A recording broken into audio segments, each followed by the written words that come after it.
to GCash, no? So, paano po tayo makapag-transfer sa hindi pa po nakakalan dyan ay tama-tama pong video ito dahil tuturo ko po sa inyo step by step kung paano po tayo makapag-transfer from Paymaya to GCash po, ano? So, una, nandito po tayo sa ating pinaka-dashboard ng ating Paymaya. So, magsasend na tayo. So, bago po tayo mag-umpisa, baka naman pwede mag-subscribe kayo dyan, mag-like kayo kung magustuhan nyo po ang video ito.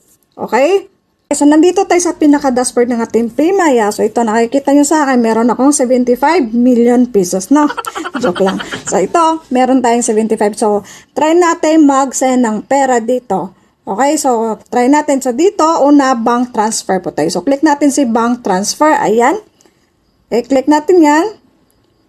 Okay, so dito tayo mapupunta. Hanapin nyo lang po yung GCash, no? So, punta tayo sa baba, dandahan, hanggang sa makita po natin to. Ayan po, G-Exchange Incorporated o GCash.